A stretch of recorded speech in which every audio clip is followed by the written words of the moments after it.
Terima kasih. Bismillahirrahmanirrahim. Assalamualaikum warahmatullahi wabarakatuh. Selamat malam kepada teman-teman semua yang hadir pada malam ini, hari ini untuk berdiskusi dengan Mas Melvin Zainuri terkait buku Populisme Kiri. Tetapi sebelum itu saya ingin mengenalkan, barangkali ada beberapa teman-teman yang baru bergabung dengan diskusi-diskusi kami. Diskusi ini terselenggara dengan beberapa komunitas yang berjaring. Yang pertama adalah Madat, yang kedua adalah Madani, dan yang ketiga adalah Klub Seri Buku. Madat sendiri adalah komunitas yang berada di Surabaya, dan untuk Madani komunitas yang berada di Blitar, dan KSP juga di Surabaya. Jadi kami adalah komunitas yang berjaring di beberapa daerah, khususnya di daerah di Jawa Timur. Untuk bulan-bulan ini kita masih fokus di tema-tema demokrasi. Seperti bulan lalu, di bulan Mei, kita ada bulan Habermas. Kita ngobrol-ngobrol lebih jauh terkait Habermas dan juga demokrasi. Dan untuk lanjutannya di bulan Juni ini, maksud saya di bulan Mei, adalah kita ngobrol soal populisme, karena kelanjutan dari Habermas. Karena yang menarik bagi kami adalah populisme terkait perebutan ruang publik oleh beberapa kelompok-kelompok yang oleh Mas Melvin itu disebut sebagai kelompok kanan dan kelompok kiri. Walaupun pribadi penyebutan kelompok kanan dan kelompok kiri ketika saya juga mengutip Mas Joas adalah hegemony intervention. Jadi penyebutan-penyebutan yang dilakukan oleh orang lain terhadap kita. Padahal kalau kita berbicara misalnya apakah kelompok-kelompok nasionalis atau kelompok-kelompok agama atau kelompok-kelompok yang menggunakan isu-isu rasialis, kemudian xenofobik, mereka menyebut diri mereka kanan, faktanya kan tidak. Itu adalah penyebutan dari kelompok yang kiri. Tetapi kemudian saya juga agak skeptis, misalnya kelompok kiri ketika mereka berkuasa, apakah mereka tetap menjadi kiri atau mereka berubah menjadi kanan? Ketika mereka berubah menjadi kanan, maka siapa yang akan menjadi kiri? Ini menarik juga dan agak nyambung dengan yang diterjemahkan oleh Mas Melvin menurut pemikirannya Chantal Mouffe itu, yakni misalnya agar kelompok kiri ini tetap menjadi kiri atau tetap menjadi sebagaimana seharusnya, ya harus mengusung semacam ide-ide demokrasi radikal. Demokrasi radikal adalah, kalau saya mengutip juga dari tulisannya Mas Kelvin di jurnal Mahasiswa Filsafat Cogito, yakni upaya mengatasi dan melampaui paradoks demokrasi dengan menjadikan demokrasi sebagai arena konflik antar pelbagai kepentingan, ideologi antar pelbagai dan identitas yang saling berkontestasi dan mengkonstruksi satu sama lain untuk merebut posisi hegemonik dalam ruang publik. Saya menganggap bahwa yang disebut posisi hegemonik adalah kelompok-kelompok yang berkuasa.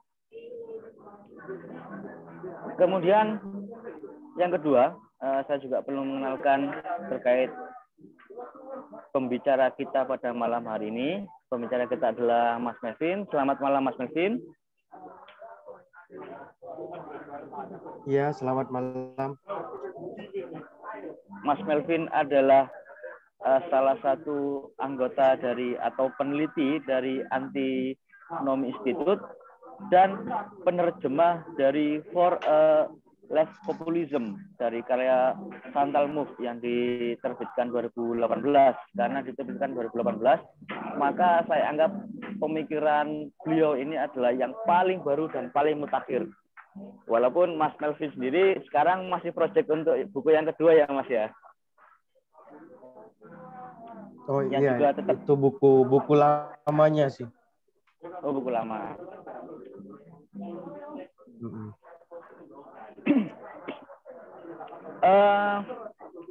Diskusi kita nanti akan lebih banyak membicarakan terkait buku yang diterjemahkan Mas Melvin. Dan ada satu hal yang menggelitik menurut saya, misalnya kita juga harus mafhum bahwa teman-teman yang hadir hari ini tidak semua itu sudah membaca misalnya karya yang paling awal dari Chantal Mouffe sama Laclau itu, yaitu HSS, hegemoni itu. Kemudian ada beberapa istilah atau term yang Mas Melvin itu saya kira penting untuk menjelaskan nanti. Yang pertama adalah terkait esensialisme kelas. Yang kedua adalah chain of equivalent. Karena di bab yang pertama Mas Melvin saya kira kurang begitu menjelaskan terkait chain of equivalent, karena chain of equivalent adalah semacam bumbu atau juga motor penggerak bagaimana populisme itu ada, selain juga logusnya demokrasi. Yang ketiga adalah kita nanti akan membicarakan juga terkait bukunya secara menyeluruh atau secara singkat, dan beberapa hal yang juga menarik, misalnya Chantal Mouffe dalam buku tersebut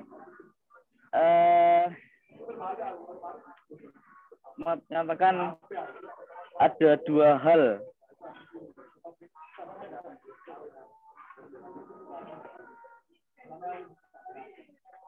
yang menjadi kekhawatiran atau kegamangan beliau terkait gerakan-gerakan kiri hari ini. Misalnya gerakan kiri ini kurang begitu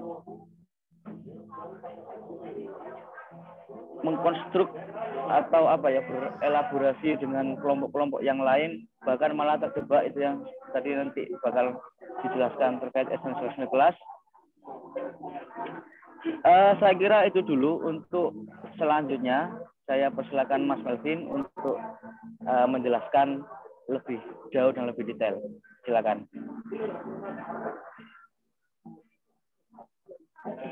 Terima kasih Mas Yusuf Habibi atas pengantar dan beberapa konsep kunci Mouffe yang perlu saya elaborasi lebih lanjut dalam diskusi pada malam hari ini.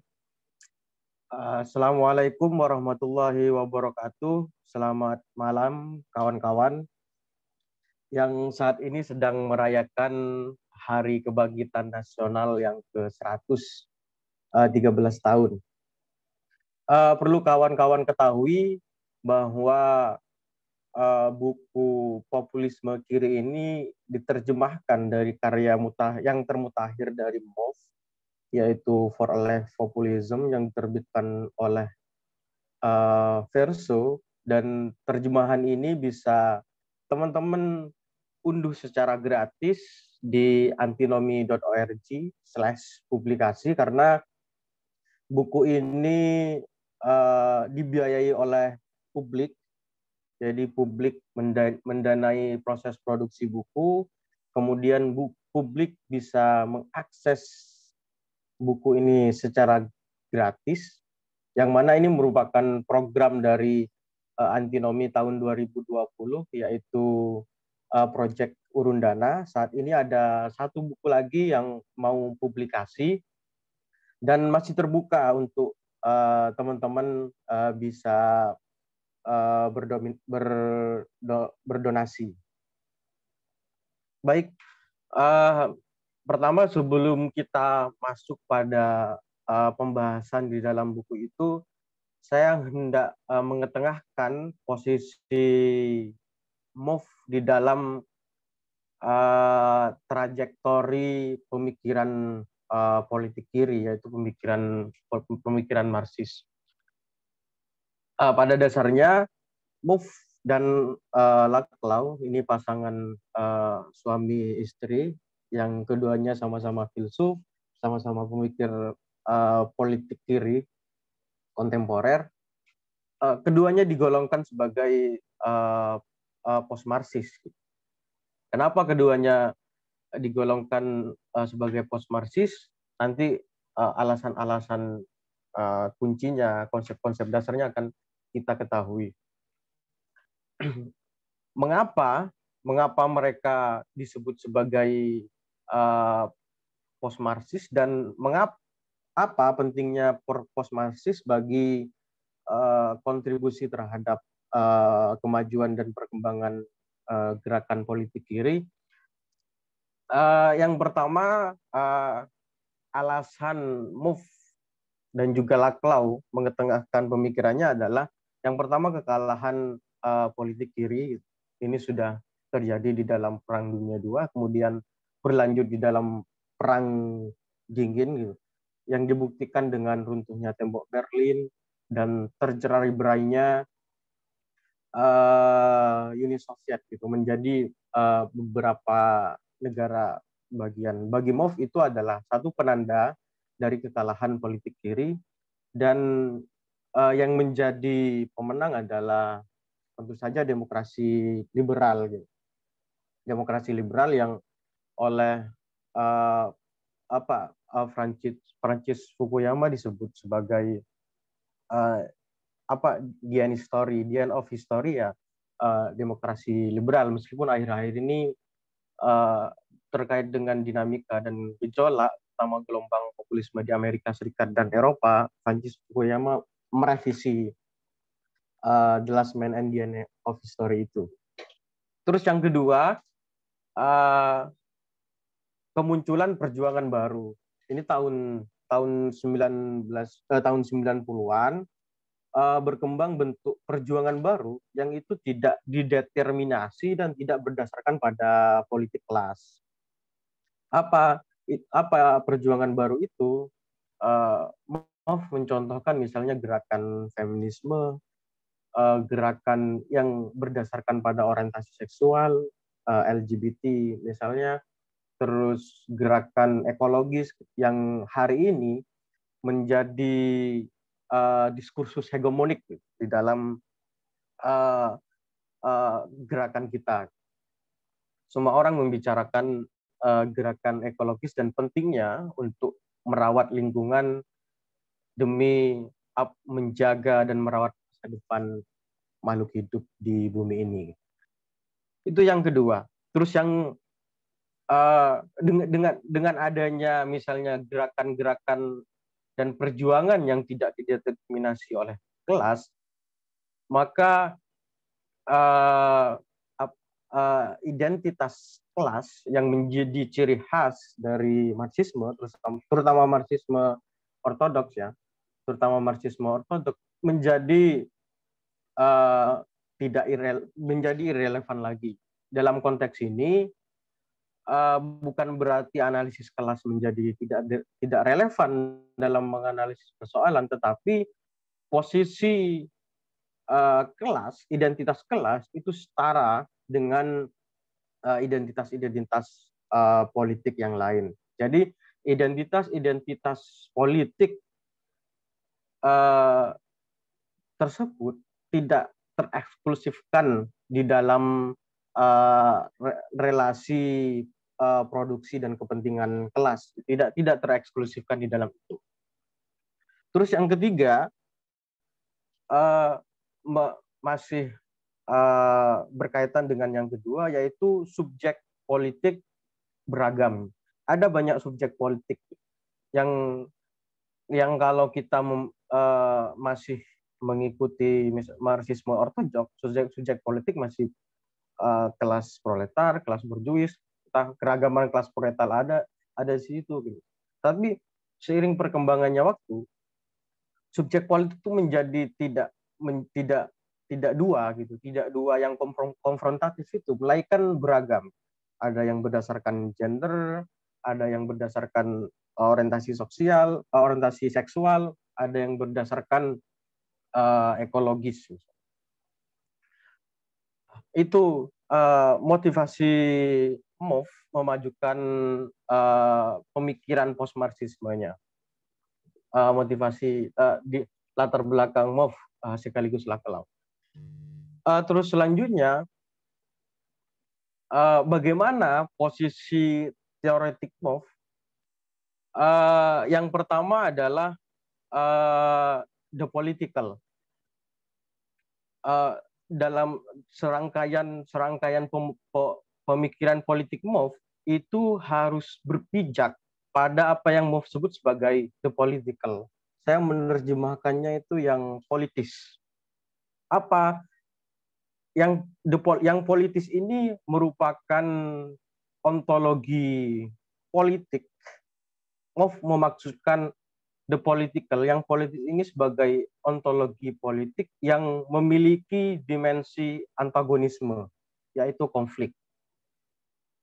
Nah, dimensi konfliktual ini mempengaruhi koeksistensi dan relasi manusia, yang mana koeksistensi dan relasi manusia ini adalah domain politik. Jadi MOF membedakan antara the political, yang politis, dengan politik. Nah, politik ini berkaitan dengan praktek, diskursus di dalam berdemokrasi, gitu.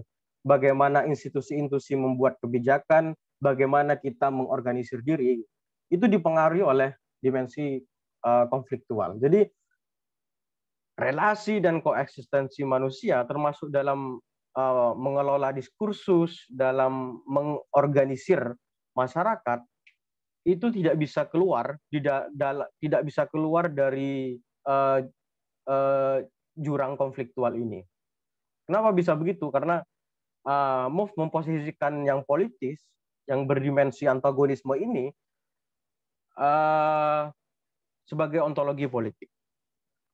Itu posisi teoretik. Terus tetapi antagonisme ini memiliki corak yang destruktif, memiliki corak yang merusak ruang publik, memiliki corak yang bisa saling meniadakan, bahkan saling menghancurkan koeksistensi dan relasi manusia.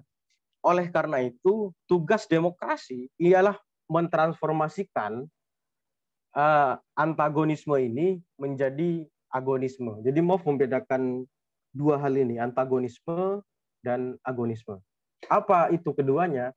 Yang pertama, antagonisme mendasarkan diri pada relasi friend and enemy. Jadi relasi antara kawan dan musuh.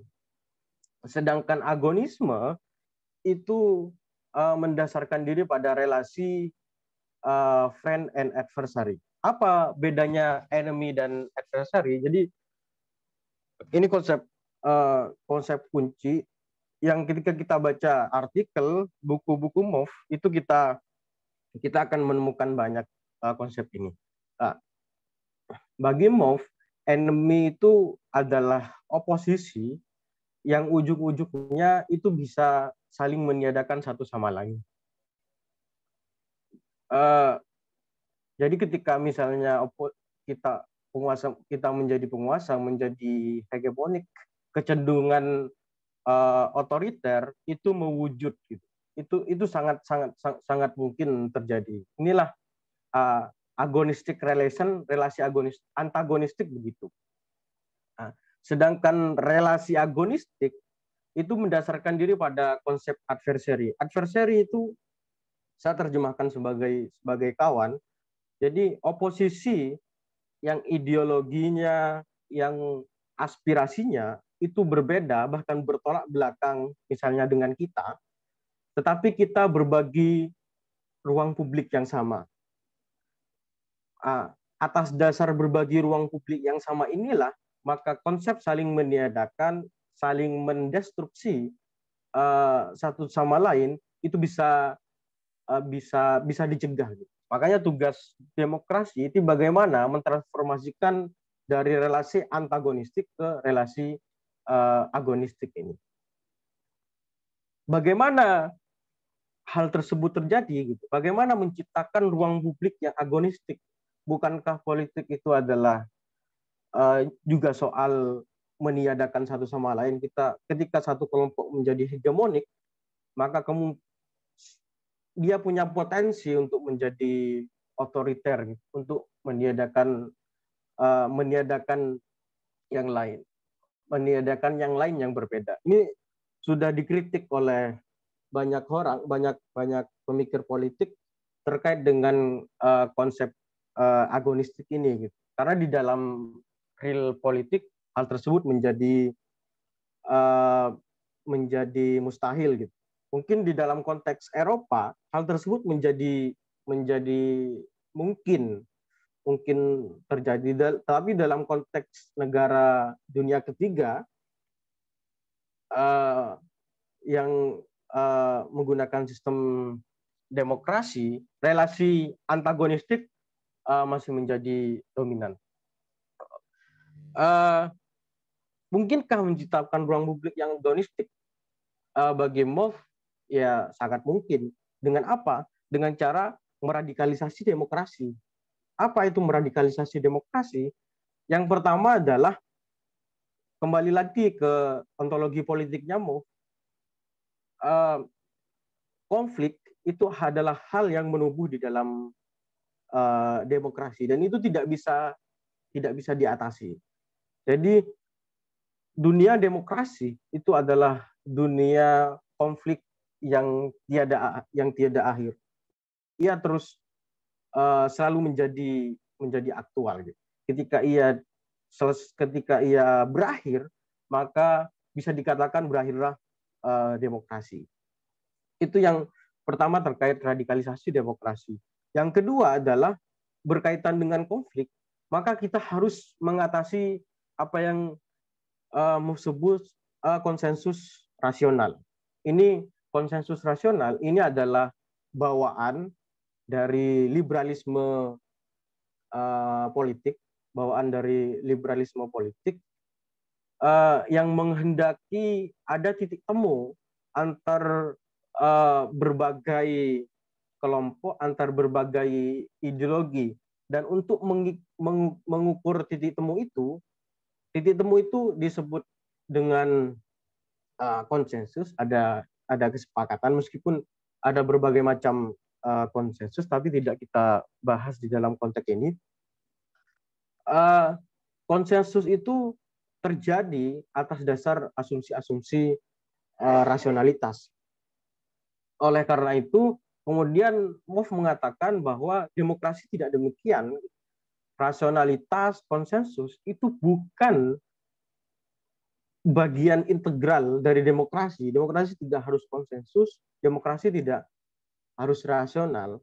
Meskipun MOF mengakui kita perlu konsensus secara dalam konteks temporer, gitu. Dalam konteks temporer, termasuk konsensus kesepakatan terhadap nilai-nilai yang itu menjadi landasan ruang publik, seperti nilai kesetaraan, nilai kebebasan, nilai misalnya kemanusiaan. Tetapi kita sepakat pada nilai itu, tetapi yang menjadi persoalan adalah bagaimana kita menginterpretasikan nilai-nilai itu. Itu yang menjadi pokok persoalan. Untuk mengatasi konsensus rasional itu, MOF membedakan antara demokrasi dan liberalisme. Demokrasi berangkat dari tradisi. Dua hal ini memiliki tradisi yang berbeda. Demokrasi berangkat dari tradisi kedaulatan rakyat dan kesetaraan.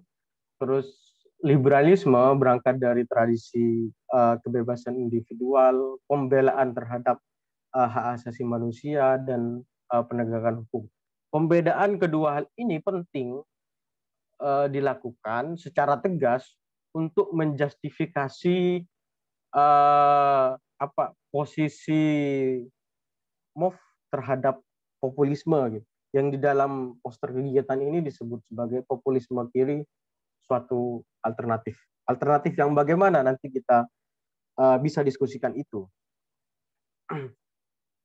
Pembedaan dua hal itu mengindikasikan bahwa demokrasi itu tidak mengandung di dalam dirinya keharusan untuk mengejar konsensus, keharusan untuk bersifat rasional dan masuk akal.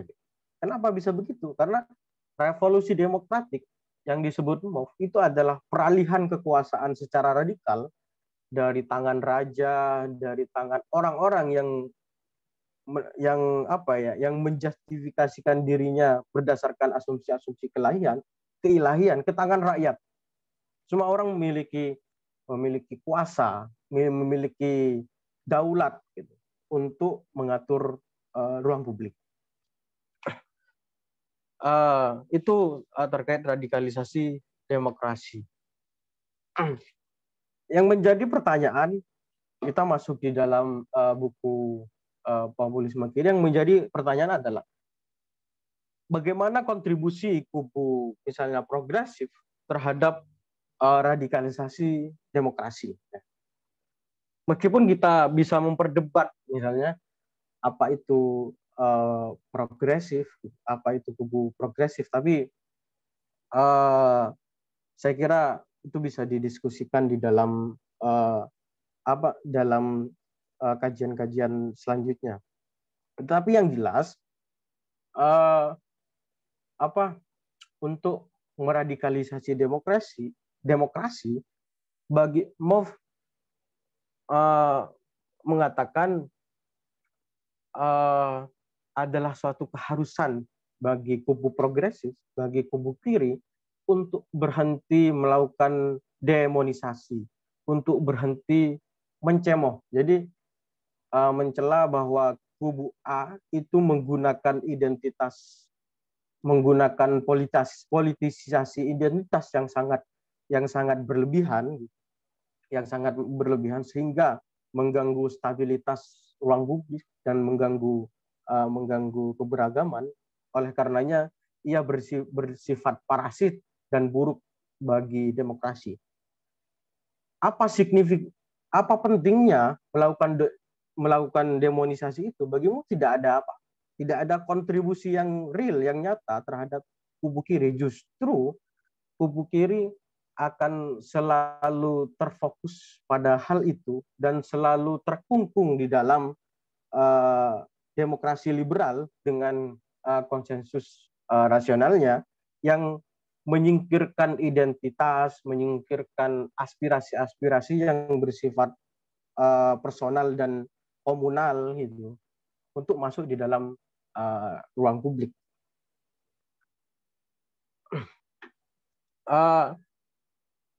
Kubu kiri harus mulai berhenti melakukan demonisasi, harus berhenti melakukan moralizing politik, harus berhenti mengkotak-kotakan bahwa ini baik bagi demokrasi, ini buruk bagi demokrasi, ini halal bagi demokrasi, ini haram bagi demokrasi. Untuk apa? Untuk mulai memikirkan strategi yang berpijak kepada kenyataan, bukan strategi yang berpijak kepada apa yang seharusnya sesuai dengan teori kiri misalnya. Jadi itu dua hal yang berbeda. Jadi kubu kiri bisa dikatakan kubu kiri mulai beranjak misalnya dari mengkritisi ke memberikan solusi-solusi. Ini penting saya kira bagi gerakan progresif kita. Bukan berarti misalnya kritik itu berkait kelindan dan secara otomatis harus menghasilkan solusi, tidak. Tetapi ini penting bagi gerakan. Misalnya di dalam obrolan warung kopi di teman-teman di Jogja misalnya, kubu kiri selalu kritik, memiliki dimensi kritik di dalam dirinya, tetapi ketika mengelola warung kopi sebagai unit usaha misalnya, dalam waktu yang tidak cukup lama bangkrut misalnya. Itu satu bentuk sindiran teman-teman di obrolan warung kopi terkait dengan gerakan kiri.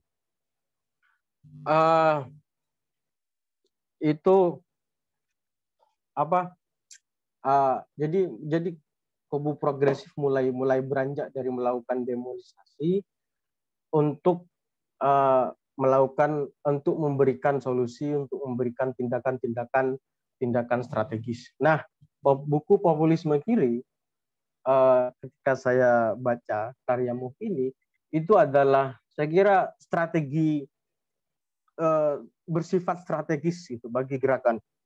Tidak hanya bagi populisme kiri, tapi juga tidak hanya bagi kubu progresif, tapi juga bagi kubu kanan. Mengapa hal tersebut bersifat strategis? Karena bisa dikatakan setelah saya baca-baca buku-buku karya MOVE, ini adalah bentuk bagaimana MOVE sendiri memadatkan pemikirannya di dalam buku yang relatif tipis ini. Jadi ketika kita baca buku sebelum-sebelumnya, bangunan teoritiknya itu bersifat rigid, bersifat mendetail, tetapi di dalam populisme kiri, hal-hal tersebut sudah selesai dan MOVE mulai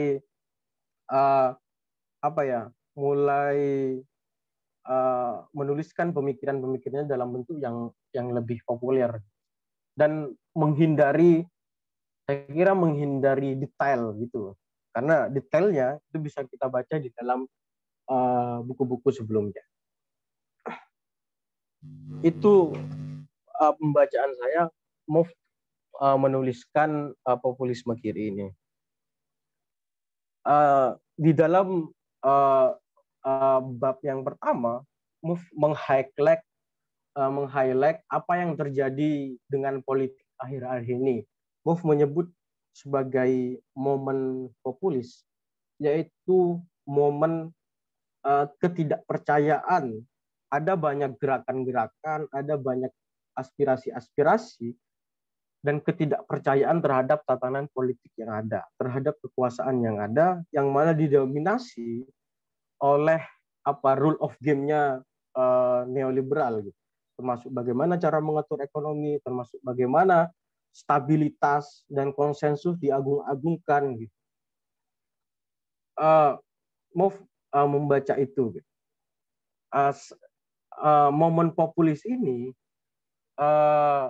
ditandai dengan apa yang MOVE sebut sebagai post politik, pasca politik, yaitu kaburnya batas politik. Semua gerakan politik, semua partai politik bergerak ke tengah, mencari titik equilibrium baru, mencari titik konsensus baru, yang titik konsensus baru itu dihegemoni oleh neoliberalisme. Di dalam istilah yang lebih populer, misalnya there is no alternative China, tidak ada alternatif atas globalisasi, atas neoliberalisme. Sehingga apa? Ketika gerakan dan partai politik bergerak ke tengah, maka tidak ada pilihan alternatif, tidak ada pilihan alternatif yang nyata, yang menjadi rujukan bagi rakyat. Dalam konteks Indonesia, misalnya semua partai punya ideologi yang sama. Semua partai punya ideologi dan kepentingan yang sama, sehingga kita sulit membedakan misalnya dalam mengelola ekonomi, misalnya partai A dan partai B itu tidak punya kecenderungan yang berbeda, sama mencari titik konsensus itu. Itu terkait dengan momen populis. Nah, post politik ini menciptakan apa yang mau sebut sebagai post demokrasi, pasca demokrasi. Jadi demokrasi itu menjadi urusan-urusan teknis, bagaimana membangun, bagaimana mengelola masyarakat, itu diserahkan kepada para ahlinya. Jadi warga negara tidak begitu banyak dilibatkan di dalam proses politik, proses berdinamika di dalam ruang publik. Jadi demokrasi hanya urusan teknis, urusan birokrasi, urusan mengelola pemerintahan, menjaga stabilitas dan lain sebagainya. Nah, kondisi post politik yang menghasilkan post demokrasi ini kemudian menciptakan ketidakpuasan. Ya karena semuanya sama, tidak menawarkan alternatif yang ketidakpuasan ini misalnya kita bisa move membaca di dalam konteks Amerika dengan adanya Trump, dalam konteks di Inggris misalnya ada Britain exit. Jadi dalam konteks ketiadaan alternatif, orang bergerak ke kanan. Kenapa bisa bergerak ke kanan? Karena yang secara terang-terangan, misalnya kata Moff, secara terang-terangan mengglorifikasikan keberpihakannya pada rakyat, meskipun berdasarkan identitas primordial adalah kubu kanan. Nah, ini dibahas, teman-teman bisa baca di dalam bab 2 terkait dengan belajar dari Thatcherisme, belajar dari bagaimana Margaret Thatcher itu memanfaatkan kondisi kejenuhan, memanfaatkan kondisi kejenuhan sehingga orang-orang termasuk juga serikat buruh itu bergerak ke kanan dan memilih Margaret Thatcher di Inggris. Nah, bagaimana menyikapi itu semua? Bagaimana menyikapi momen populis itu? Ya, Moff secara terang-terangan menyatakan bahwa ya kita harus kembali kepada watak politik, yaitu konflik. Kita harus mengatasi konsensus rasional dalam artian kita harus melakukan radikalisasi demokrasi, entah itu namanya demokrasi agonistik, demokrasi radikal, demokrasi agonistik, pluralis, itu ada banyak macam, dan Moff tidak membedakan secara tegas gitu, hampir menyamakan semua istilah itu. Disinilah menyikapi momen populis itu, disinilah pentingnya buku Populisme Kiri ini.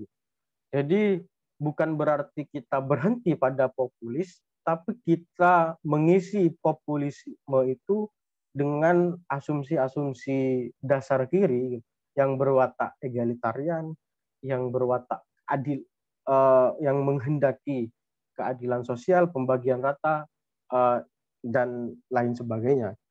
Kenapa Moff menggunakan kiri di situ? Itu adalah satu bentuk tujuan dan pesan yang tegas bahwa kita harus mengisi momen populisme ini,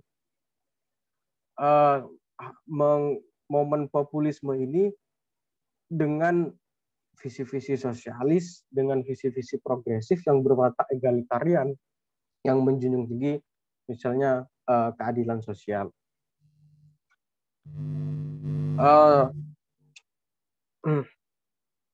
Lah, bagaimana dan Moff sendiri mendefinisikan populisme, dan juga Laclau, diambil dari punya Laclau on the populist reason kalau nggak salah, itu membahas populisme sebagai strategi diskursif, sebagai strategi diskursif yang membagi masyarakat menjadi dua kubu yang bersifat konfliktual dan saling mengkonstitusi satu sama lain. Yang pertama adalah kubu rakyat, ada yang menyebut underdog, ada yang menyebut proletar dan sebagainya, melawan kubu oligarki yang baik memiliki oligarki politik maupun oligarki ekonomi. Nah, bagaimana populisme kiri itu beroperasi untuk memenangkan momen populis? Yang pertama adalah menentukan batas politik. Ini yang disebut dengan kita mengembalikan dimensi konfliktual di dalam politik. Jadi batas politik itu harus jelas. Batas politik ini beroperasi di beroperasi di bawah logic of different, logika pembedaan, dan logic of equivalent, logika kesamaan. Dua hal ini, logic of different jelas, batas politik harus berdasarkan pada asumsi-asumsi perbedaan yang sangat mendasar, yang sangat ideologis, dan kita harus menghidupkan kembali batas politik itu, dan logika ekuivalensi, logika kesamanya apa, yaitu berbagi ruang demokrasi yang sama, berbagi nilai-nilai dan prinsip-prinsip demokrasi yang sama. Itu yang pertama. Terus yang kedua, penting bagi kubu kiri, bagi kubu progresif itu untuk menentukan rantai ekuivalensi, rantai kesamaan. Apa yang menyamakan gerakan ini? Tentu yang menyamakan bukan kelas, karena MOF sudah menolak privilege kelas di dalam teorinya. Makanya dia menolak esensialisme kelas itu. Esensialisme kelas yang menyatakan bahwa agen-agen sosial, identitas politik agen sosial itu ditentukan oleh relasi produksi dan kepentingan ekonominya, sehingga masyarakat itu kemudian terbagi menjadi dua kelas karena dideterminasi oleh suprastruktur ekonomi itu, yaitu kelas borjuis dan kelas proletar. MOF menolak esensialisme kelas itu. Tidak ada identitas yang privilege di dalam demokrasi. Identitas itu bersifat sangat cair, sangat dinamis, sangat konstruktif. Kalau tidak salah di HSS, Hegemony and Socialist Strategy, MOF dan Laclau mencontohkan misalnya ketika saya menjadi kelas menengah dan saya di kantor, saya menjadi buruh di situ. Tapi saya ketika pulang di rumah, saya mempunyai asisten rumah tangga, saya menjadi kelas borjuis di situ. Identitas bersifat dinamis, identitas bersifat relasional. Identitas kekitaan itu selalu ditentukan oleh identitas mereka. Begitupun sebaliknya. Ada fleksibilitas di dalam bagaimana identitas itu terbentuk. Itu yang kedua. Terus yang ketiga adalah membangun alat politik. Membangun alat politik ini bisa diartikan kita harus bisa dapat dikatakannya partai masuk di dalam sistem, menjadi bagian dari negara. MOF secara terang-terangan tidak menolak negara, karena negara itu penting. Kita harus menunggangi negara untuk melahirkan kebijakan-kebijakan yang itu bersifat berdampak bagi banyak orang. Misalnya di sektor pendidikan dan sektor kesehatan itu tidak mungkin dilakukan oleh sektor swasta, sektor individu atau kelompok tertentu. Tidak mungkin dilakukan secara masif. Yang memungkinkan itu dilakukan secara masif, mengelola sektor pendidikan dan sektor kesehatan, itu adalah negara. Kenapa? Negara punya alat, negara punya birokrasi. Makanya kita harus menunggangi negara. Dengan cara apa? Dengan membangun alat politik, yaitu membangun partai politik. Ini menjadi sangat penting ketika gerakan-gerakan protes hari ini hanya berhenti pada protes. Ini saya baca misalnya di dalam tulisan terbaru tentang Indonesia di Jacobin Magazine, itu bagaimana DPR, bagaimana pemerintah itu tidak menghiraukan gerakan-gerakan protes yang sangat masif, entah dalam konteks korupsi, gerakan yang revisi undang-undang KPK, ataupun gerakan yang Omnibus Law. Revisi tetap berjalan, Omnibus Law tetap berjalan. Jadi protes berhenti pada protes. ketika kita mengkontekstualisasikan di dalam pemikiran MOF, maka penting untuk membangun alat politik agar protes ini tidak sekedar berhenti pada protes, tapi berlanjut berlanjut menjadi kebijakan-kebijakan, menjadi suara-suara yang sangat diperhitungkan dan didengarkan oleh kekuasaan. Apalagi kemudian alat politik yang kita bangun ini menjadi hegemonik. Itu yang ketiga. Terus yang keempat, berkaitan dengan yang ketiga adalah melakukan intervensi terhadap ruang publik yang ada. Ini sama dengan konteks kita harus menunggangi negara dengan membangun alat politik. Jadi intervensi terhadap ruang publik ini penting. Nah, serangkaian pemikiran MOF tentang populisme kiri sebagai sebuah strategi untuk memanfaatkan fenomena momen populis ini adalah upaya untuk menciptakan ruang untuk menjadi hegemonik di dalam ruang publik demokrasi. Jadi kiri progresif tidak berhenti pada kritik, tetapi juga membangun solusi, juga menciptakan manajemen yang baik. Dalam konteks itu menawarkan hal-hal yang sangat konkret dalam konteks kebijakan publik. Itu yang bisa saya sampaikan untuk sebagai pengantar diskusi pada malam hari ini. Selebihnya saya serahkan ke Mas Yusuf.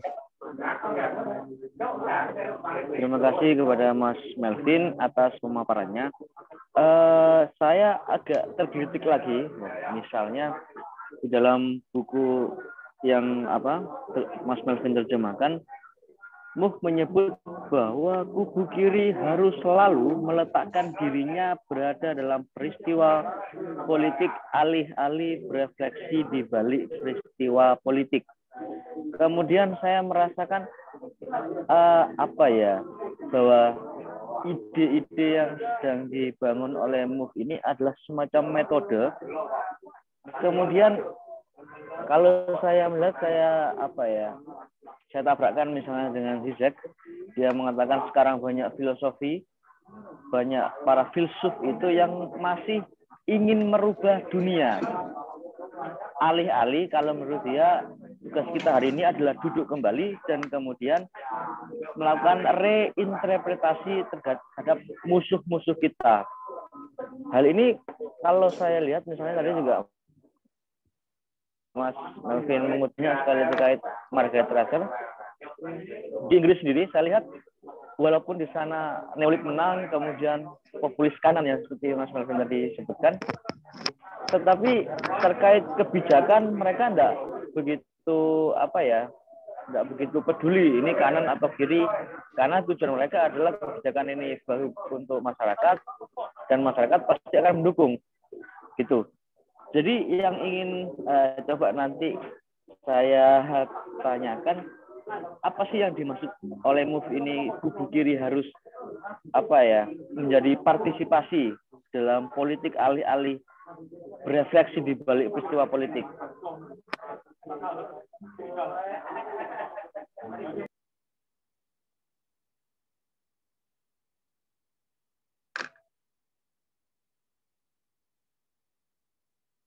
Langsung direspon atau ada teman-teman yang mau tambahin atau gimana, Mas Yusuf?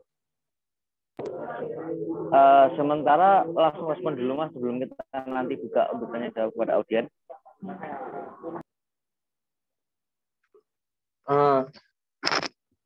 Saya kira itu bentuk kritikan MOF terhadap kubu kiri, terutama Marxisme ortodoks. Jadi kubu progresif itu harus bersifat reseptif, harus bersifat adaptif.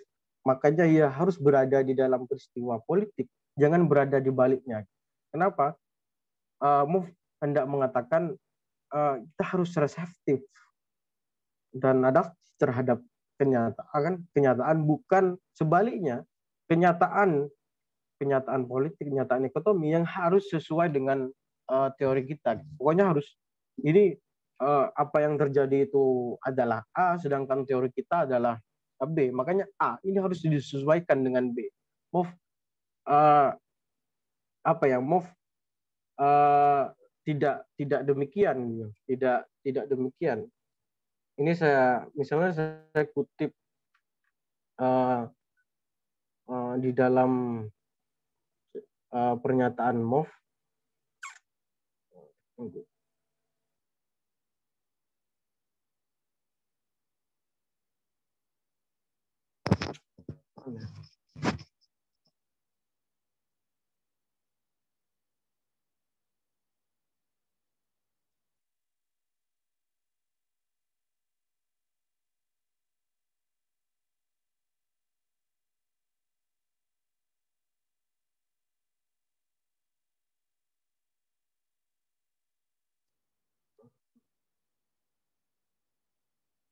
Nah, ini perkembangan ini mengharuskan kubu kiri mengamati bagaimana orang-orang dalam kenyataan, bukan bagaimana mereka harus sesuai dengan teori tertentu. Jadi itu respon saya, Mas Yusuf.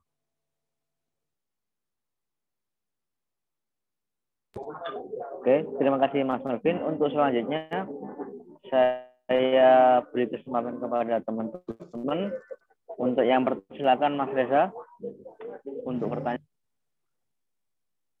Oke, terima kasih Mas Yusuf selaku moderator dan juga terima kasih atas penjelasannya Kakanda Melvin.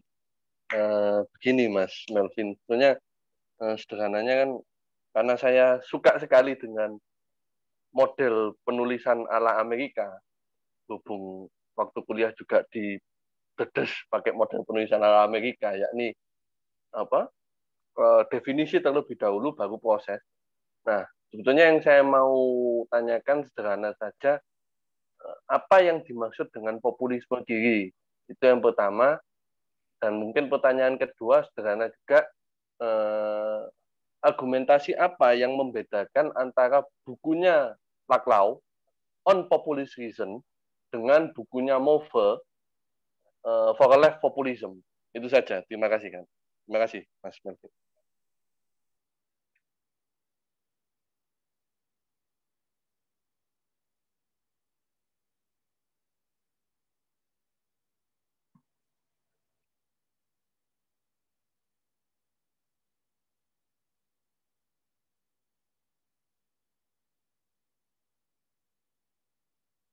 Ini langsung atau gimana Mas Yusuf? Atau dikompilasikan dulu beberapa pertanyaan? Silakan bisa di respon Mas Melvin. Jadi langsung saja biar enggak terlalu banyak nanti. Kita diskusinya lebih mengalir saja.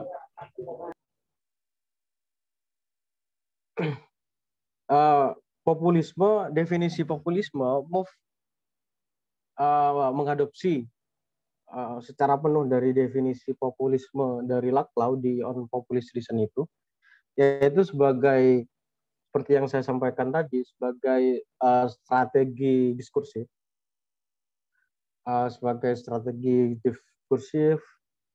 yang membagi masyarakat ke dalam dua kubu, yang dimana dua kubu itu berada dalam medan konfliktual, berada dalam medan yang saling membentuk satu sama lain, dan dua masyarakat itu adalah antara rakyat dan oligarki.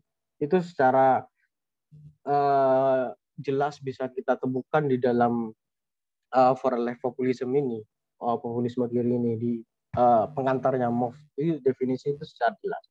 Dan maksud dari kiri itu maksud dari kata kiri di dalam populisme kiri itu hendak menegaskan posisi teoretik MOF, keberpihakan MOF terhadap visi-visi sosialisme, terhadap kesejahteraan sosial. Meskipun nanti ketika kita baca secara penuh apa yang MOF maksud sebagai kiri. Ya, kiri yang reformis bagi MOF, kiri yang reformis radikal, bukan yang ekstremis yang melakukan pemutusan total, hubungan total dengan negara, tapi yang bersifat adaptif, bersifat reseptif sekaligus demokratik. Makanya dia tidak anti negara, tidak bukan anti negara, bukan anti partai politik, bukan anti alat politik dan lain sebagainya. Lalu apa bedanya on populist reason sama for left populism? Saya baru setengah membaca on populist reason karena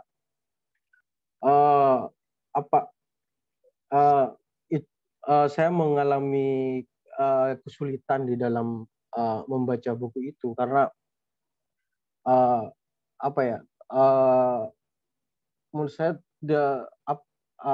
cara menulis MOF itu lebih populer, bisa dikatakan artikel ilmiah populer ketimbang cara menulis Laclau, dan saya temukan mengalami kesulitan dalam membaca on populist reason gitu.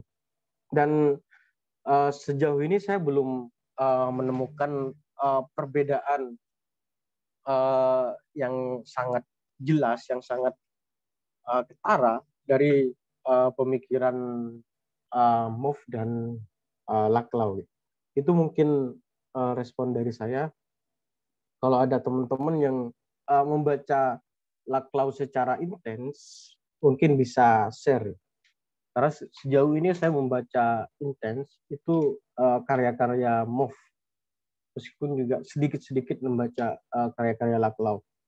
Mungkin itu respon saya atas tanggapan dari Mas Reza Hikam.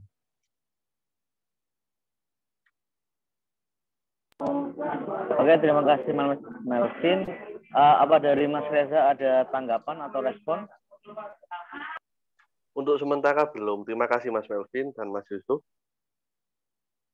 Oke, terima kasih. Untuk selanjutnya, saya persilakan Mas Joas. Pertama-tama silakan perkenalkan diri dulu. Silakan. Ya, makasih Mas Yusuf. Perkenalkan, nama saya Joas tapi Heru. Ya memang kontradiktif ya, sama Yoas apa Heru ya. Sudah Yoas tapi kok Heru. Tapi memang ini yang kemudian mungkin itu yang bikin saya termehek-mehek dengan pemikirannya Laclau dan MOF ini, sehingga saya berkesempatan jadi cucu muridnya. Saya cuma mau ini aja yang tadi ditanyakan Mas Reza dan Mas Melvin tadi juga membuka ini ya, membuka diskusi. Apa perbedaan antara on populist reason dengan for left populism? Kalau sedikit bisa membantu membedakan keduanya. Mungkin lebih perbedaannya bukan pada ini ya, bukan pada frame pemikiran besarnya, tetapi lebih kepada di level mana elaborasi di masing-masing buku itu dilakukan dan ditujukan untuk apa. Jadi on populist reason itu pada dasarnya Laclau sedang mengelaborasi populisme sebagai sebuah strategi diskursif, bukan sebagai sesuatu yang secara substantif fix. Jadi on populist reason itu dia kaitkan sebagai logika populisme itu adalah sebuah logika, dan keutamaan logika ini dia tetap berusaha konsisten dengan presuposisi teoritiknya, radical contingency dan the primacy of the political, bahwa keutamaan logika populisme ini itu adalah khas dalam rezim demokrasi. Karena demokrasi itu kan popular sovereignty itu. Dan kalau kita menempatkan popular sovereignty itu sebagai nilai tertinggi dalam demokrasi, ya harus diterima itu populisme. jangan kemudian karena konteksnya seperti ini. Pada saat itu krisis demokrasi liberal belum begitu terasa. Itu kan buku itu terbit 2005 kan. Krisis demokrasi liberal itu kan mulai terasa sebagai ikutan dari krisis ekonomi tahun 2008. Tetapi waktu itu sudah mulai muncul nih letupan-letupan kekecewaan terhadap neoliberalisme yang hegemonik pasca Perang Dingin. Tetapi itu belum menjadi sebuah gerakan yang atau menjadi sebuah gelombang yang masif. Tetapi letupannya itu sudah bisa terbaca. Sedikit diantaranya itu adalah ya ucapan sinis terhadap Eropa tidak lagi jadi Eropa. Ini sudah jadi London itu jadi Londonistan karena banyaknya imigran dari mana Asia Selatan. Dan kemudian ketika letupan ini muncul oleh dalam wacana yang hegemonik, artikulasi seperti ini itu sering dengan serta-merta disingkirkan dengan tuduhan kamu itu rasis, kamu itu bigot dan segala macam. Tetapi itu tidak kemudian menjawab dislokasi mendasar yang sebetulnya mendorong letupan-letupan seperti itu. Nah, di sini pada saat itu kita juga ketemu beberapa orang yang dianggap mewakili suara populisme yang muncul sebagai pemimpin, terutama di sejumlah negara dunia ketiga, di Amerika Latin, di mana Venezuela, di Bolivia seperti itu, yang oleh dalam diskursus neoliberal mereka sering disudutkan dengan dikatakan mereka ini demagog, mereka ini pemimpin populis seperti itu. Tetapi ketika mengatakan populis itu ada inklinasi negatif di situ. Nah, waktu itu Laclau berusaha menjawab ini.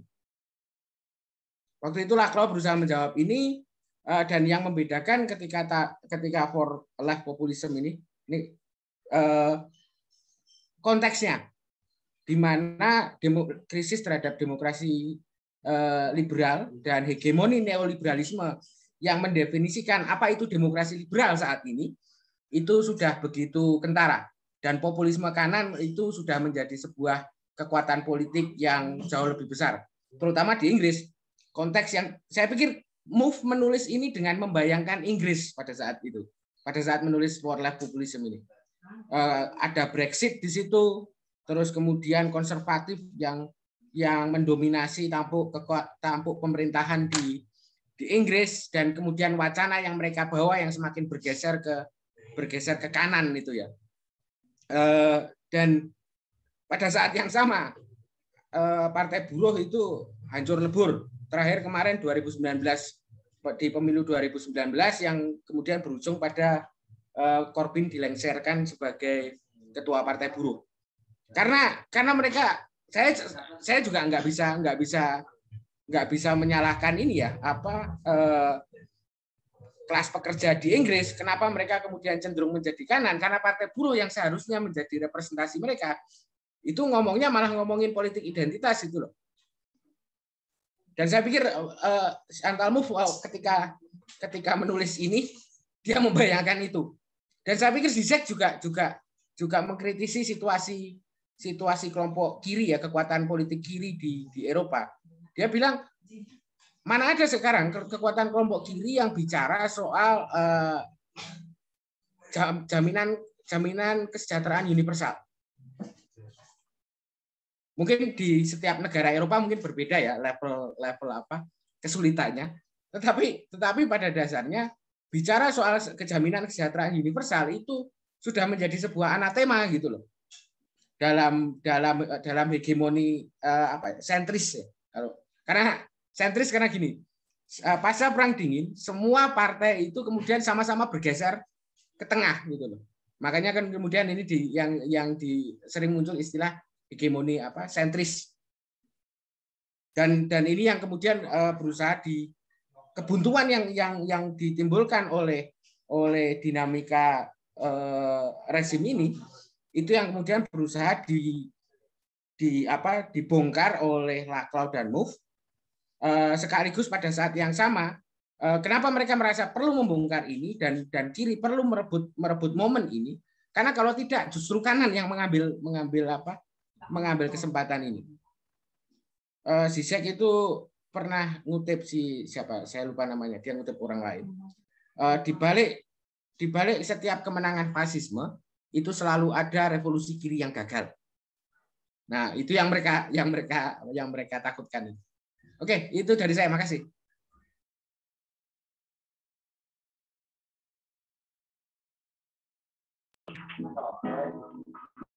Oke, terima kasih Mas Jos mencerahkan. Apakah ada dari Mas Reza respon? Atau dari Bu Melvin? Silakan.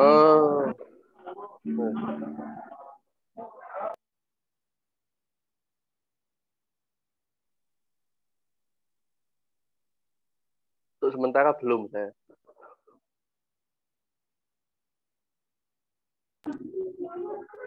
Ya, saya terima kasih atas masukannya dan pencerahannya dari Mas Joas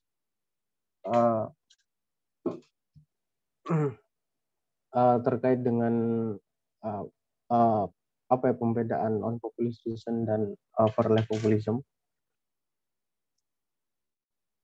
Saya belum ada tanggapan terkait itu. Mungkin next, Mas Yusuf. Oke, terima kasih.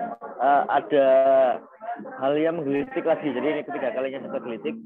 Misalnya, apakah MOVE sendiri atau bahkan Laklau itu juga mendiskusikan terkait bagaimana populisme itu digerakkan ke arah policy atau kebijakan, alih-alih misalnya hanya pada persoalan-persoalan demokratis. Gitu Mas Melvin.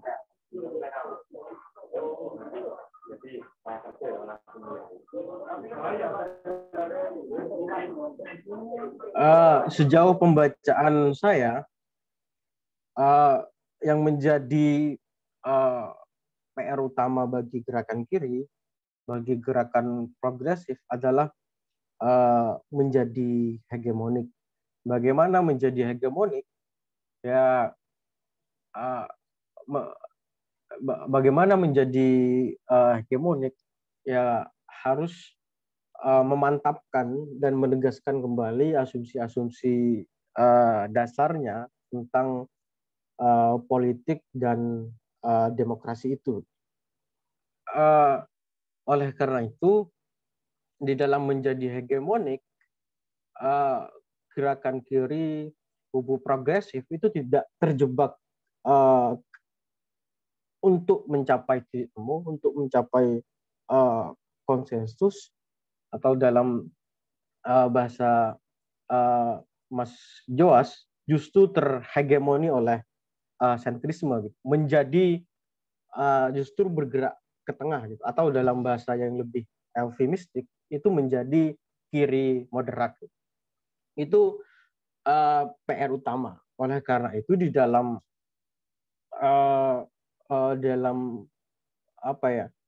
dalam mentransformasikan ide-ide kiri menjadi kebijakan publik, PR utamanya adalah bagaimana menjadi hegemonik terlebih dahulu. Bagaimana menjadi hegemonik? Seperti yang telah saya jelaskan tadi, bagaimana merebut bagaimana kita harus merebut momen populis itu dengan misalnya harus menentukan batas politik, harus menentukan rantai ekuivalensi, membangun alat politik. Intinya memenangkan kontestasi demokratik. Dengan cara-cara apa? Ya dengan cara-cara yang menggelorakan aspirasi-aspirasi kiri tentang kesejahteraan, mengkritik dominasi kekuasaan yang sangat oligarkis, gitu. Atau dalam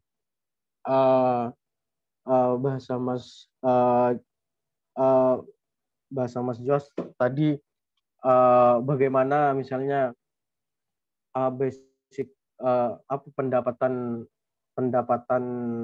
dasar universal itu menjadi hegemonik dan menjadi konsumsi publik, baik itu di dalam tataran diskursus dan lebih-lebih pada tataran kebijakan publik. Itu tanggapan dari saya, Mas Yusuf.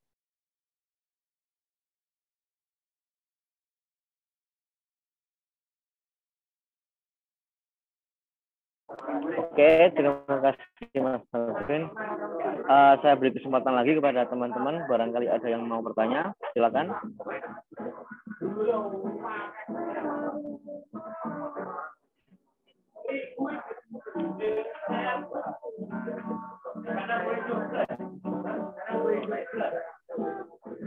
Mungkin Mas Joas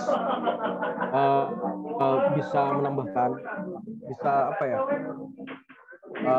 memperkaya hasanah dan diskursus kita tentang pemikiran Mob dan Laclau.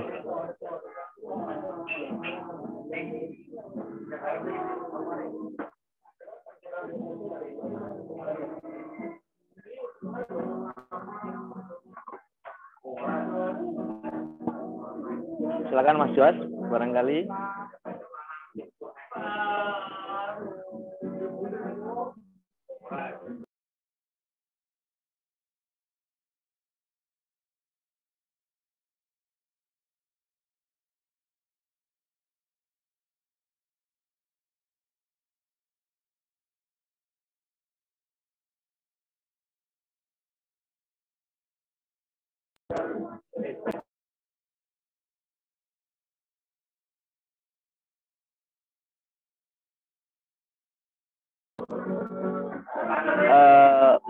Mas Joas, tadi Mas Melvin memberikan kesempatan kepada audiens, termasuk juga Mas Joas, barangkali bisa membantu dan memberi tambahan hasanah terkait Laclau sama Mouffe. Yang kemudian saya juga tadi masih gamang terkait sekarang, misalnya Laclau sendiri atau Mouffe sendiri itu kan membatasi bahwa adanya perbedaan lokasi ketika dia menulis populisme kiri ini, dia hanya melihat suasana-suasana di Eropa, sedangkan bagaimana dengan suasana-suasana yang lain.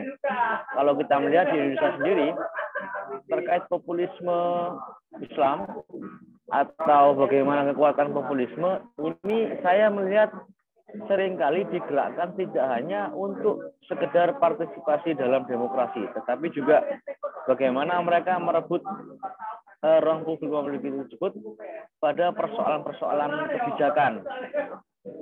Walaupun saya juga agak takut juga ketika mengistilahkan mereka hanya menggunakan kekuatan populisme untuk kepentingan mereka sendiri, misalnya untuk jabatan Menteri Agama atau beberapa jabatan-jabatan yang memang strategisnya sesuai dengan identitas mereka.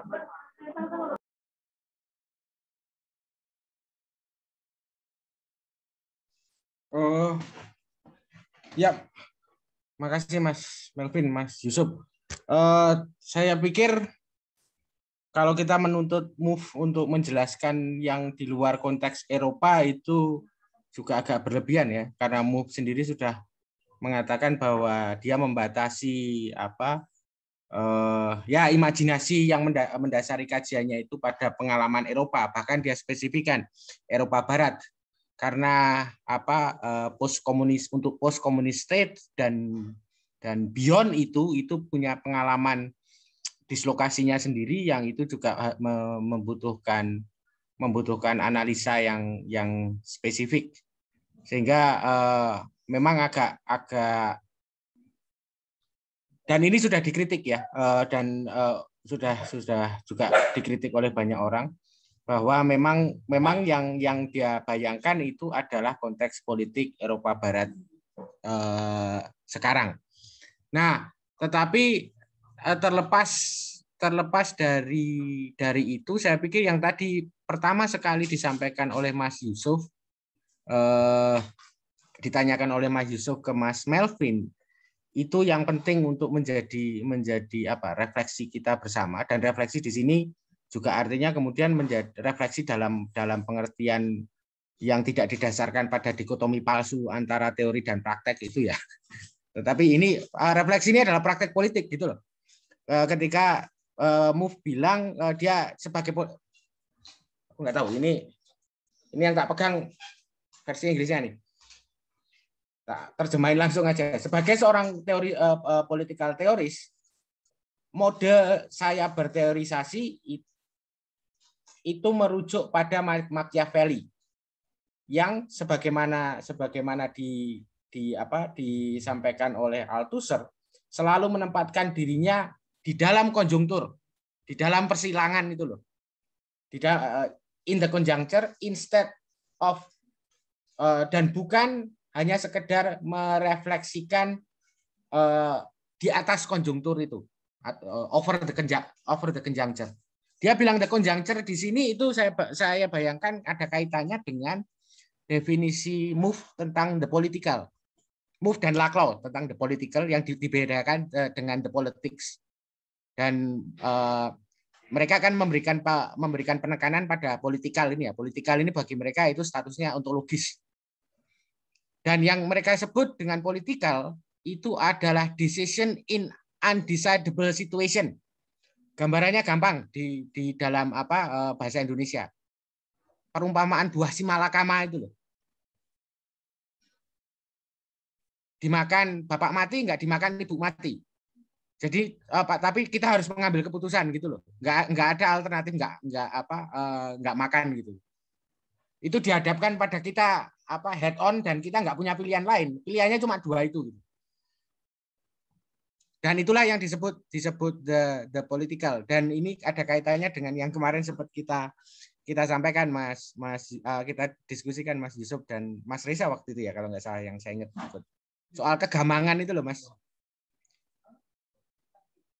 Di Indonesia mungkin nggak kita membayangkan kemarin yang kita diskusikan ya, bahwa kemungkinan Papua merdeka itu adalah sebuah kemungkinan yang dalam tanda kutip legitimate. Kalau semua orang Papua, kalau sebagian besar orang Papua menghendaki merdeka, ya kemudian kalau kita mau demokratis ya itu legitimate seperti itu. Pilihannya kan apakah kita akan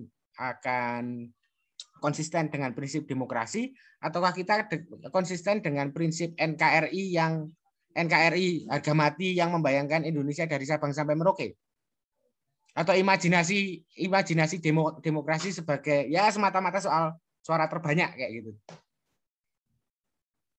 Nah, kenapa kemudian MOVE meletakkan itu ya, syarat utama untuk ini adalah membangun political frontier. Itu artinya kan kemudian menegaskan kita mau menegakkan prinsip yang mana di situ. Dengan konsekuensi pada saat yang sama secara simultan itu kita mengeksklusi atau mengsubordinatkan prinsip atau nilai yang lain.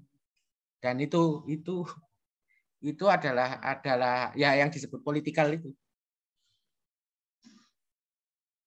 Itu mungkin tambahan saya sehingga harapan saya ini membawa ini pada diskusi yang lebih bisa ditempatkan dalam kondisi Indonesia dan konteks dan situasi yang kita hadapi sekarang. Monggo, Mas Melvin, Mas Yusuf dan teman-teman. Oke, terima kasih Mas Joas atas sedikit berbagi perspektif. Saya kembali kepada Mas Melvin, barangkali ada hal yang ingin disampaikan atau kita sudahi, silakan untuk closing statement.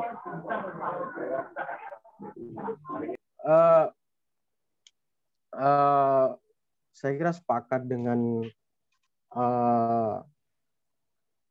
pernyataan Mas Joas barusan. Di dalam For Life Populism memang MOVE membuat disclaimer bahwa apa yang saya renungkan, pemikiran yang saya tuangkan di dalam For Life Populism ini ada di dalam konteks Eropa Barat. Di dalam konteks negara yang lain itu disesuaikan dengan kondisi negaranya masing-masing. Tetapi MOF meng-highlight pada tataran analisis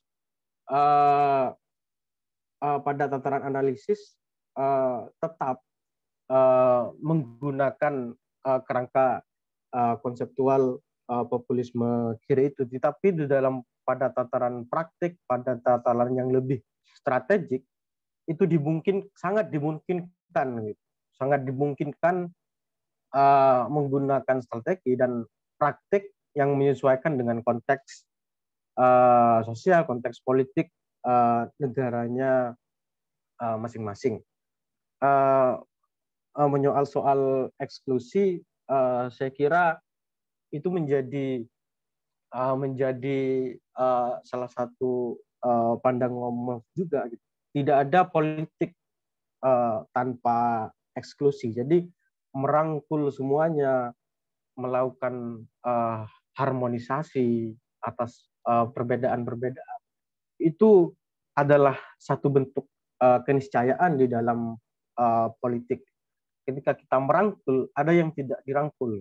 Ketika kita membuka, seterbuka apapun, ada yang ditutupi, ada yang tertutup, walaupun sedikit. Itulah yang MOF tekankan, tidak ada politik tanpa eksklusi. Termasuk juga misalnya bagaimana rasionalitas, bagaimana menjaga ruang publik dengan asumsi-asumsi rasionalitas.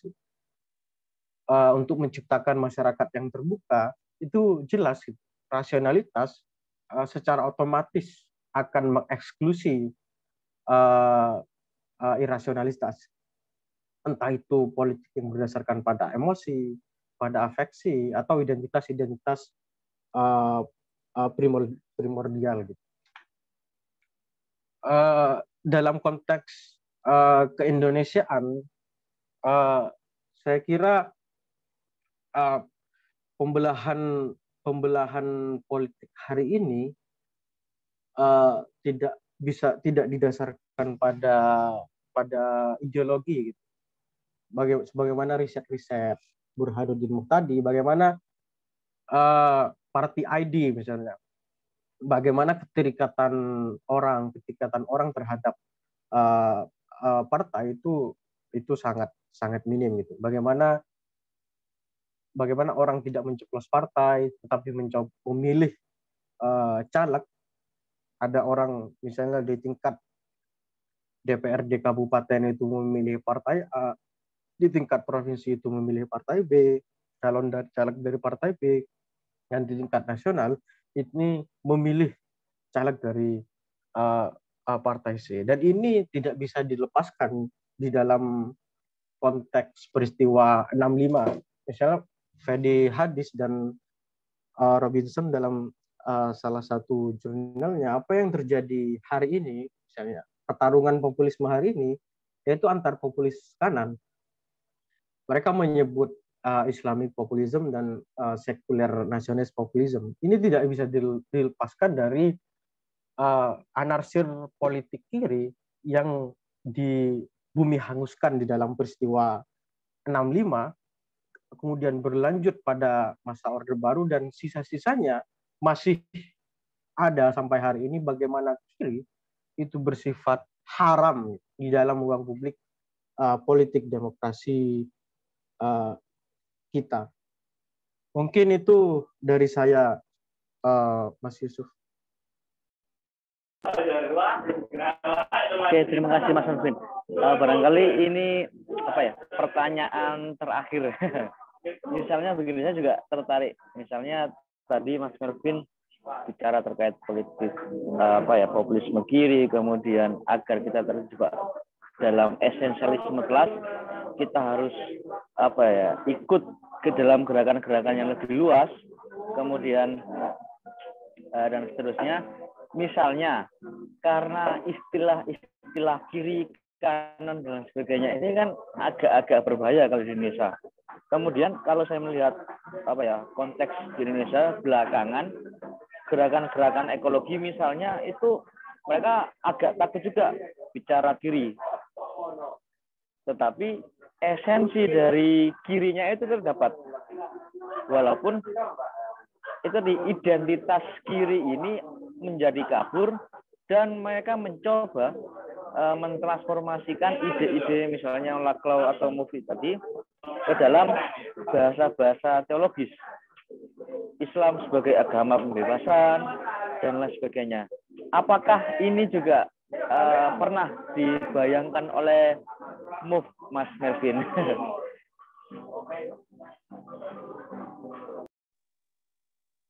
Ya, saya lupa di bagian mana di For Life Populism itu Move jelas.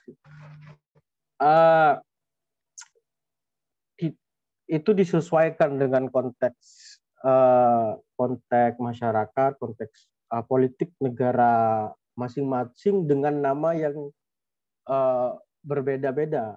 Penamaan dan nomenklatur yang berbeda itu adalah bagian dari strategi dan praktek politik.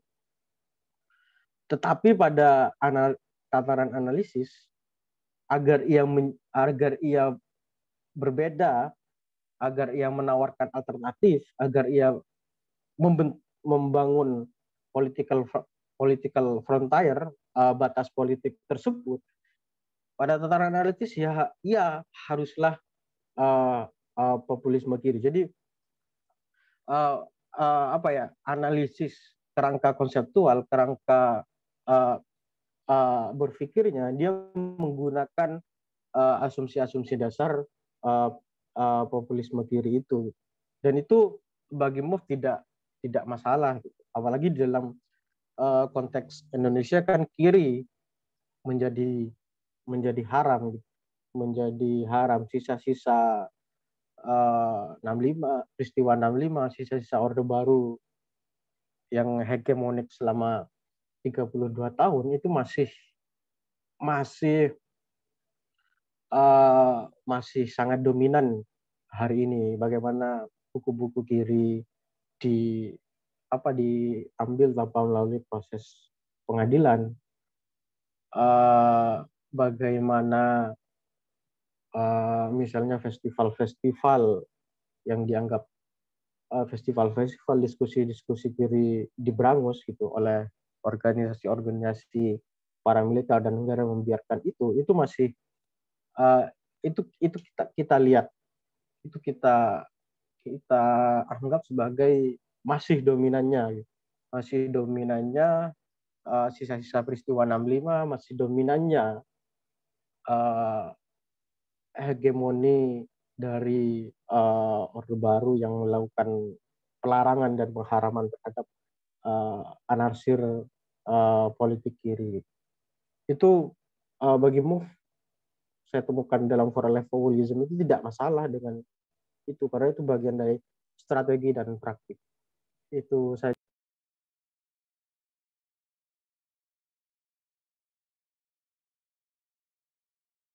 Oke, terima kasih Mas Melvin. Kesempatan terakhir kepada teman-teman, barangkali ada yang mau bertanya. Tambahan dikit Mas Yusuf.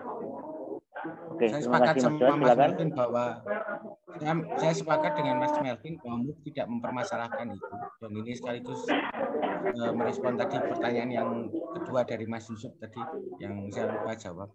Jadi begini, strategi yang direkomendasikan oleh Move itu adalah dia tidak terlalu memikirkan ya apa yang kemudian menjadi label dari misal sebuah gerakan gitu ya, yang sudah relatif terlembaga menjadi kelompok. Misal tadi yang disebutkan oleh Mas Yusuf ada kelompok populisme Islam atau Islam radikal seperti itu. Tetapi yang jelas itu yang perlu kemudian dianalisis dan kemudian direspon dengan tindakan politik yang sifatnya juga diskursif, itu adalah misal seperti ini Mas. Kenapa sebetulnya orang itu kemudian mau bergabung dengan kelompok Islam radikal seperti itu? Itu kan sebetulnya adalah ekspresi dari dislokasi yang mereka rasakan, tetapi kemudian karena itu tidak bisa terartikulasikan, Dan tawaran yang bisa mengartikulasikan itu adalah tawaran diskursus yang disodorkan oleh kelompok Islam radikal itu, ya jadilah mereka di situ gitu loh. Nah, itu yang perlu sebetulnya, karena begini Mas, dislokasi apa yang mereka rasakan itu yang kemudian perlu butuh telaah yang mendalam ya. Dan ini sebuah kerja nggak ada pemilahan antara teori dengan praktek di sini udahan, karena untuk bisa sampai di situ kita harus bersinggungan langsung dengan realitanya, realita yang mereka hadapi. Tetapi pada saat yang sama itu kita juga melakukan teori exercise, teori building seperti itu loh. Itu yang tangan dari saya Mas. Itu sebabnya kenapa saya agak ini juga ya dengan sejumlah teman saya yang menghendaki agar ada tindakan yang lebih tegas terhadap kelompok-kelompok ini tanpa pandang bulu seperti itu. Saya pikir kalau hanya itu yang dilakukan, kita tidak menyelesaikan root causesnya gitu loh. Artinya menggeser political frontier, karena yang mau kita bidik kan pergeseran political frontier ini. Itu Mas Yusuf. Makasih. Terima kasih Mas Dos. Nah, ini juga agak terdidik juga. Misalnya kemarin Bung Fedi itu menyebutnya adalah kenapa kelompok-kelompok atau populisme Islam atau populisme kanan itu lebih mudah diserap atau diterima masyarakat. Salah satu alasannya adalah bahasa-bahasa yang digunakan populisme Islam itu lebih mudah dipahami daripada teman-teman yang tadi saya katakan, teman-teman yang berjuang di ekologi, tetapi mereka menolak diri, tetapi tidak banyak masyarakat yang memahami kenapa sih kita harus misalnya bicara terkait keadilan yang jelimet gitu. Gimana Mas Jos atau Mas Bin? Nah itu kan tantangan kita, dan memang buat saya sendiri itu sebuah tantangan yang sangat besar seperti saya sampaikan kemarin ke Mas Yusuf dan Mas Reza. Kebiasaan bicara dengan para dewa ini macam Mbah Laklaw dan Move ini kan kemudian ketika harus bicara dengan manusia biasa itu kan kemudian jadi saya yang bermasalah gitu loh. Masalahnya di saya gitu loh. Kurang mampu mengartikulasikan itu dalam bahasa. Nah, ini kan sebetulnya kerja yang saya sebut kerja teori dan praktek yang sudah nggak bisa lagi dibedakan gitu loh Mas, Mas. Dan itu memang jadi tantangan kita ya kalau kita mau menggeser political frontier-nya ke arah yang lebih progresif seperti itu. Agak sulit bicara soal misal universal basic income gitu ke masyarakat umum. Kan agak sulit itu Mas. Nggak akan lebih banyak orang yang tidak paham daripada yang paham gitu loh.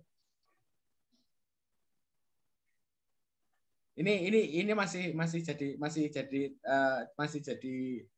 PR juga buat saya gitu loh.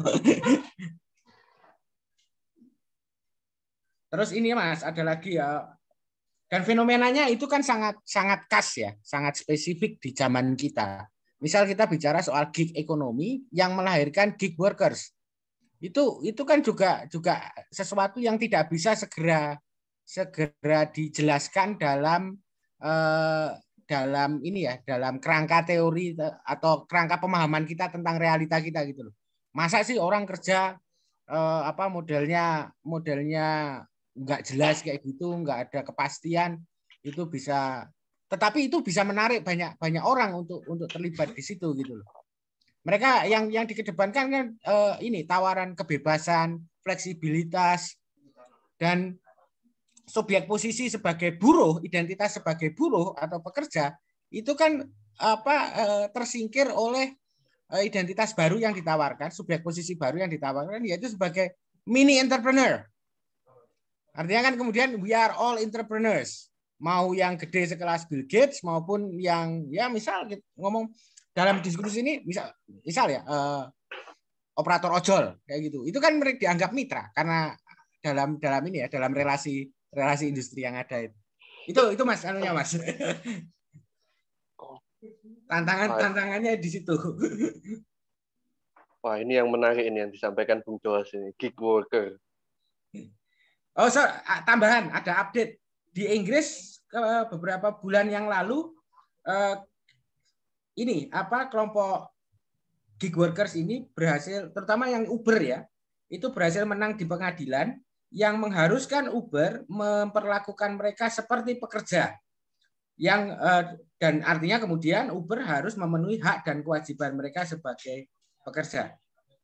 Ini hanya mungkin kalau ada sebuah aksi kolektif.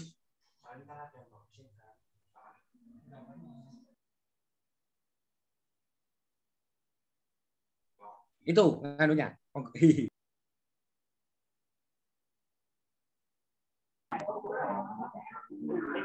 Nah, ini juga menarik juga sih Mas Jos. Misalnya ini jarang dibahas sama teman-teman, tapi kebetulan kan saya sekarang di human resource di sebuah perusahaan. Misalnya waktu lalu kita kan gembor-gembor tolak Omnibus Law. Tetapi ketika ada turunannya, salah satu hal yang menarik dan bikin beberapa pengusaha yang gonjang-ganjing di dalam PP 35 itu salah satunya kan mereka membahas terkait kompensasi pekerja terkait kontrak. Jadi mereka itu walaupun ujung-ujungnya tetap tidak pasti sebagai statusnya itu gimana, entah tetap atau gimana, tetapi ketika mereka mau kontrak, entah perpanjang atau pemutusan kontrak, harus mendapatkan kompensasi. Lah, hal-hal yang lain, saya kira banyak ide-ide tentang sosialisme itu juga diadopsi oleh kapitalisme hari ini. Bahkan beberapa kali juga saya agak terbebani dengan kebijakan-kebijakan perburuhan terkait hak-hak mereka itu bagaimana dan sebagainya, tetapi tetap selalu ada celah gitu. Nah, dari sini makanya tadi saya tetap sepakat juga dengan Zizek. Dia mengatakan sekarang kita nggak perlu merubah yang daki-daki kayak para filsuf itu. Tugas kita adalah ya kita harus reorientasi atau bahkan kita menginterpretasikan ulang musuh kita ini gimana sih. Karena yang saya lihat, bahkan diskusi saya sama Mas Reza biasanya, terkait jaminan sosial atau charity itu, bahkan Islam sekarang sudah mengakomodir banget. Kalau kolektivitas kepemilikan ternyata faktanya kan gagal dan banyak yang patut kita perdebatkan, Islam sendiri kan sudah ngobrol soal zakat dan lain sebagainya ini. Itu gimana Mas Jos? Nah, ada sejumlah hal yang kemudian menjadi dilematik ya, dan ini political frontier-nya itu menjadi kelihatan di sini. Karena yang kita bicarakan itu kemudian adalah kalaulah Islam misal Islam ya bicara soal zakat. Itu kalau move yang disampaikan oleh move, terutama ketika ada ini ya gerakan ini masuk ke Eropa, yang dia permasalahkan adalah bagaimana ini sambung dengan prinsip equality gitu loh. Tidak hanya equality di antara sesama Muslim, tetapi juga dengan agama yang lain, dan dia agak ini dia cenderung negatif di situ. Karena itu prinsip penolakannya dia ada di situ. Nah, sebetulnya itu relatif kurang lebih sama ya dengan posisi saya terhadap agama secara keseluruhan gitu loh. Kenapa saya kemudian itu lebih mengedepankan sekularisme daripada ideologi berbasis agama, karena batasannya itu batasan umat kalau di agama gitu. Yang apalagi dalam situasi sekarang itu tidak selalu kongruen dengan batasan bangsa dan negara kayak gitu. Makanya dalam konteks Indonesia itu yang saya usung selama ini itu adalah konsep kewarganegaraan yang lebih dari sekedar status legal, formal dan administratif. Warga negara itu sebagai subjek politik yang aktif. Nah, itulah. Cuma ini juga masalah juga sama tadi seperti disampaikan Mas Melvin. Ini sudah bergerak lama. Yang disebut warga negara di Indonesia itu kan hanya jadi warga negara kalau pas milih, Atau justru kalau pas kita di luar negeri itu loh, ada paspornya dan segala macam. Nah, pas bayar pajak, nah itu. Kalau yang lain enggak kelihatannya. Kita didudukkan sebagai masyarakat. Nah, lebih parah lagi rakyat. Itu rakyat itu aslinya ditambahin jelata itu. Biar dicetakin sekalian. itu kalau dari saya Mas Yusuf. Mas Melvin mungkin juga punya karena gini baca Laklau dan Move itu biasanya imajinasi kita langsung liar kayak gitu tuh loh. Itu yang saya suka dari baca dua orang ini. Tapi juga pada saat yang sama tadi saya nyebut mereka ini kakek dan nenek guru saya. Itu karena kalau dalam mungkin bilang sanatnya saya memang ke sana ya. Dan yang saya lihat adalah relasi antara guru dengan murid dalam kelompok ini itu sebetulnya sangat ini ya, sangat agonistik. Kalau kita baca Lacanian Life-nya yang ditulis Yanista Prakakis sama Jason Glinos, itu perdebatan antara dua orang itu dengan Laclau itu betul-betul keras. Jadi muridnya itu sedang mengkritik gurunya itu loh. Ada di surat menyurat mereka itu, di korespondensi mereka. Dan itu ternyata tradisi yang dikembangkan karena dalam saya sendiri akhirnya kan mengkritisi Chantal Mouffe dan mereka menjadikan ini sebagai sebuah proses yang produktif.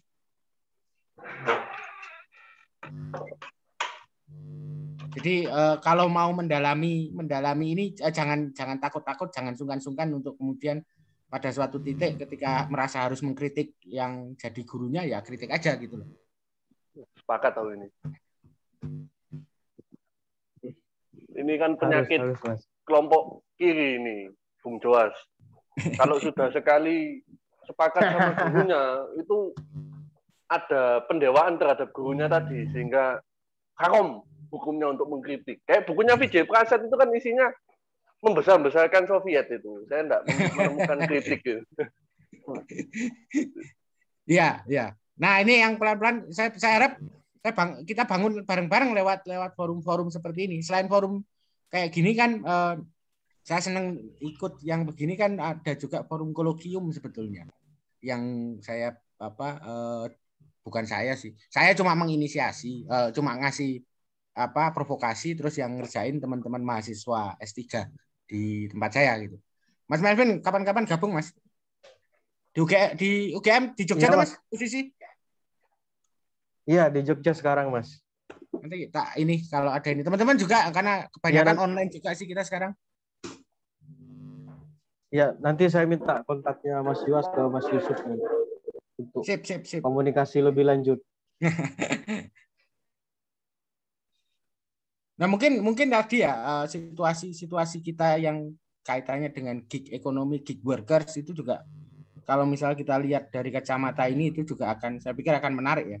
Dan siapa tahu kita juga bisa memunculkan ide baru yang ya selain kritik terhadap yang sudah ada juga menjadi sesuatu yang solutif untuk kondisi yang kita hadapi. Monggo. Oke, siap Mas Joas. Menyambung soal yang gig worker, saya kira percikan-percikan itu ada, entah itu dari misalnya kurir e-commerce ataupun dari para ojol, dan saya menemukan itu percikan-percikan yang berserakan itu dalam bentuk tweet-tweet di Twitter gitu. Bagaimana mereka merasakan dampak dari labelisasi sebagai mitra, sebagai entrepreneur. Tapi percikan-percikan yang bertebaran itu belum terartikulasi secara kolektif. Jadi hanya sebagai bentuk respon, hanya sebagai bentuk protes gitu. Misalnya bagaimana kemarin Shopee itu trending topik karena menggaji kurirnya 1.000 per paket. Makanya customer itu menerima banyak ongkir gratis, gitu. Banyak ongkir gratis dari Shopee, ongkir yang murah. Sebenarnya percikan-percikan itu ada, tapi tidak terekuivalensi lah secara kolektif dalam bentuk gerakan. Mungkin itu Mas Dimas. Di Twitter ya Mas Melvin. Ini menarik ini bisa. Iya, bisa di Twitter. Di Twitter itu banyak banget Mas. Bagaimana misalnya ojol itu relasi perusahaan ojek online yang menempatkan customer itu lebih tinggi derajatnya ketimbang ojol. Termasuk juga bagaimana perusahaan e-commerce memperlakukan mitranya di dalam tanda kutip yang posisinya subordinat. Semuanya tentang kepuasan customer. Bahkan tweet itu ada di dalam bentuk misalnya akun-akun anonim, ketidakpuasan, kekecewaan dengan sistem ojek online, sistem e-commerce yang ada, tapi itu tidak teraktualisasi di dalam kehendak dan gerakan kolektif, dan itu menjadi misalnya tugas kita. Kenapa hal tersebut ada? Kenapa hal tersebut masih menjadi percikan-percikan gitu? Apakah misalnya kesadaran kolektif untuk menuntut hak-hak sebagai buruh, sebagai karyawan itu sangat minim dan lain sebagainya. Mungkin itu Mas. Ya, ini informasi menarik. Mas Yusuf ini yang bagian HRD perusahaan.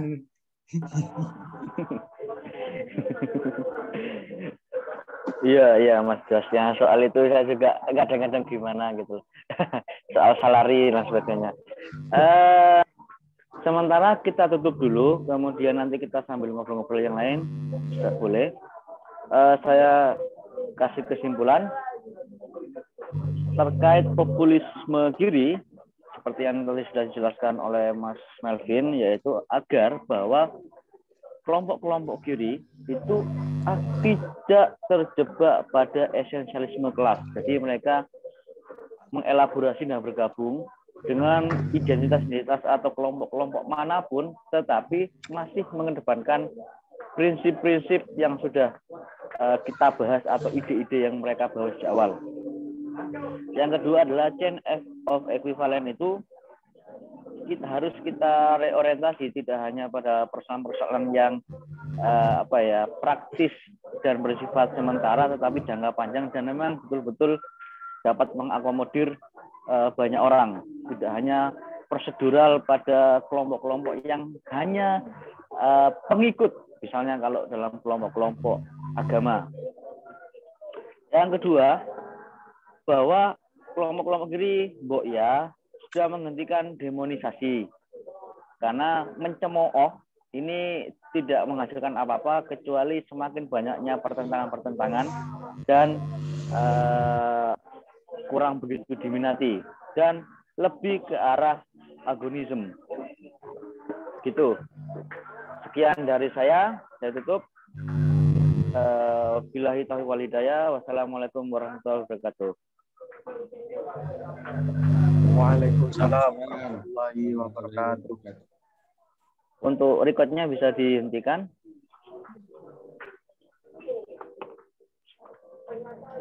Kalau sudah nggak direkam berarti bisa ngomong yang ngeri-ngeri sedap ya. Kang Reza, recordnya Kang Reza.